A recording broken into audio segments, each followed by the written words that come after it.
Hi viewers, welcome to our channel. ప్రస్తుతం మనతో పాటు భరద్వాజ్ గారు సీనియర్ జర్నలిస్ట్ ఉన్నారు. వారితో ఒకసారి మాట్లాడదాం. సార్ నమస్కారం సార్. నమస్తే అండి. సార్ కమల్ హాసన్ గారి 'థగ్ లైఫ్' మూవీ మరి వాళ్ళ ప్రేక్షకుల ముందుకు రావడం మనం చూస్తున్నాం. మరి మణిరత్నం, కమల్ హాసన్ వాళ్ళ మ్యాజిక్ క్రియేట్ చేశారా? ఆడియన్స్‌ని మెప్పించారా ఈ సినిమా ద్వారా? మీ రివ్యూ ఏంటి సార్ 'థగ్ లైఫ్' పైన? అంటే 'థగ్ లైఫ్' అనే పేరుతో హ్మ్. కమల్ హాసన్ రచనా సహకారంతో హ్మ్. మణిరత్నం గారు ఈ సినిమా తీశాడు. ఓకే. ఉదయనిధి స్టాలిన్ వీళ్ళందరూ డబ్బులు పెట్టారు ఆ సినిమాకి. కమల్ హాసన్ కూడా నిర్మాణంలో భాగస్వామిగా మారాడు. హ్మ్. అలాగే మణిరత్నం గారు కూడా ఒక ప్రొడ్యూసరు. ఇలా ఒక కష్టపడి ఒక ప్రాపర్ సినిమా చేద్దాము అనేటువంటి ఒక ప్రయత్నం అయితే జరిగింది. కానీ ఆయన తన బ్రాండ్‌తో కథ నడిపించాలి అనేటువంటి ప్రయత్నం చేశాడు. ఇంతకు ముందు ఆయన ఈ మాఫియా, అండర్ వరల్డ్, డాన్స్‌కి సంబంధించినటువంటి కథలు 2 సినిమాలు చేసున్నాడు. హ్మ్. 'నాయకుడు' అనే సినిమా చేశాడు ఆయన గతంలో కమల్ హాసన్ హీరోగా. మళ్ళీ కమల్ హాసన్‌తో చేసినటువంటి సినిమా ఇదే. ఓకే. మధ్యలో కమల్ హాసన్ జోలికి వెళ్ళలేదు ఆయన. అయితే మధ్యలో 'నవాబ్' అనేటువంటి ఒక సినిమా చేశాడు. ప్రకాష్ రాజు, అలాగే చింబు వీళ్ళే. అది మాఫియా స్టోరీనే. అయితే దాదాపు ఆ రెండిటి మిక్స్చరే కనిపించింది ఈ సినిమా. హ్మ్. అంటే ఎక్కడా కూడా సర్ప్రైజింగ్ ఎలిమెంట్ ఏం లేదు. సినిమా బాగానే నడుస్తుంది. టేకింగ్ బాగుంది. దాని నడక బాగుంది. కానీ ఎందువలనో ఒక ఏదో ఒక సర్ప్రైజింగ్ ఎలిమెంట్ ఏమీ లేకుండా అలా పాస్ అయిపోతూ ఉంటుంది సినిమా. ఊహించినటువంటి కథే. అలాగే ఈ కథలో ఆయన కొంత సర్ప్రైజింగ్ ఎలిమెంట్ అనుకున్నటువంటి విషయాల్ని ఆల్రెడీ ట్రైలర్‌లో రివీల్ చేసేశారు. అది రివీల్ అయిపోవడంతో ఆడియన్స్ ప్రిపేర్ అయి ఉన్నారు థియేటర్‌లో. అంతకు మించి ఇంకేదో ఉంటుందనుకున్నారు కానీ అంతకు మించి ఏమీ లేదు దానిలో. కాకపోతే ఒక సెన్సిటివ్ లైన్ ఒకటి నడపాలి అండర్ కరెంట్‌లో, అండర్ ప్లేలో అని ఒక సిస్టర్ సెంటిమెంటు, ఒక డాటర్ సెంటిమెంట్‌ని మిక్స్ చేస్తూ ఒక లైన్ అల్లాడాయన. హ్మ్.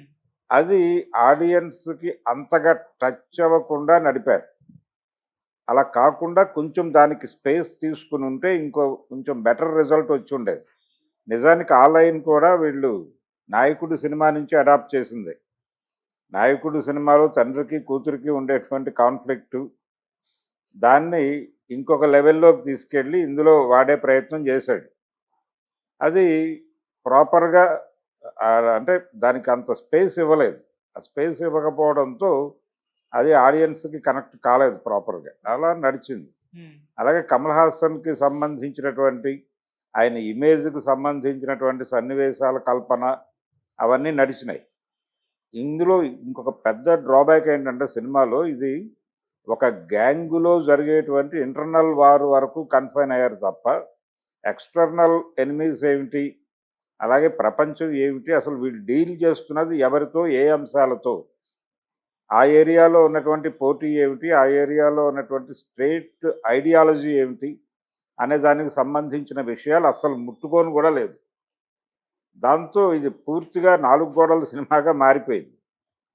మారిపోవటము, ఆడియన్స్ అందరికీ ఏ సీన్ రాబోతోందో తెలియటం, ఇలా ఏ రకమైనటువంటి సర్ప్రైజింగు లేకుండా చాలా ఫ్లాట్‌గా వెళ్ళిపోయినటువంటి సినిమాగా మిగిలిందది. హ్మ్. 'థగ్ లైఫ్' అని పెట్టడంలో ఆయన ఉద్దేశ్యం ఏంటంటే, ఒక డాన్ స్టోరీ అనే.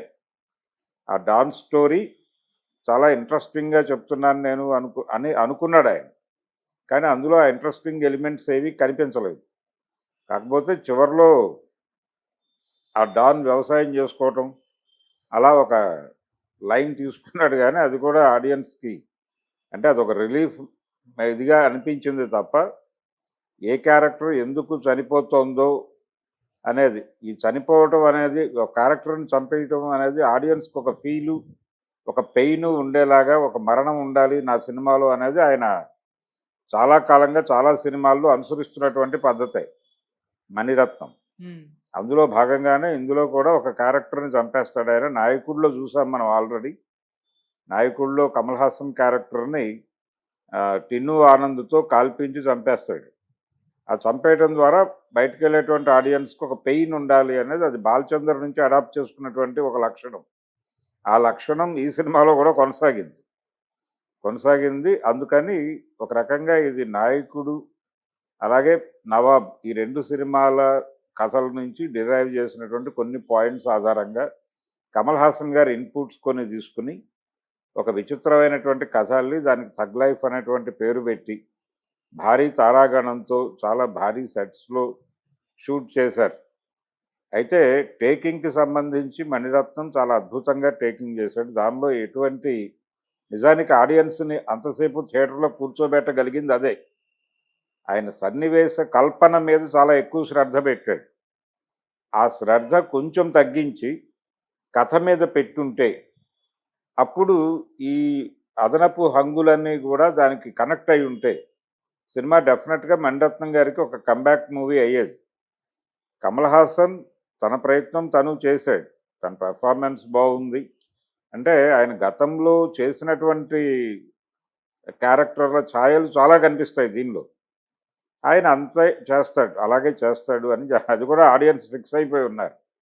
ఆయన పాత సినిమా రెఫరెన్సులు చాలా కనిపిస్తాయి ఆయన స్క్రీన్ మీద, ఆయన ప్రజెన్స్, ఆయన బిహేవియర్లో.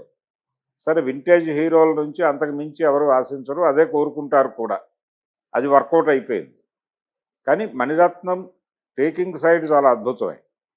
ఆయన ఒక సన్నివేశాన్ని ఊహించే పద్ధతి, దాన్ని కంక్లూడ్ చేసి దాని తర్వాత సన్నివేశాన్ని దీని మీదకి దీంతో పాటు లింక్ చేసేటువంటి పద్ధతి, ఆ ఏరియాలో ఆయన బెస్ట్ టెక్నీషియన్ అని మరోసారి ప్రూవ్ చేసుకున్నాడు. ఓకే. కానీ కంటెంట్ సైడ్ సినిమా వీక్.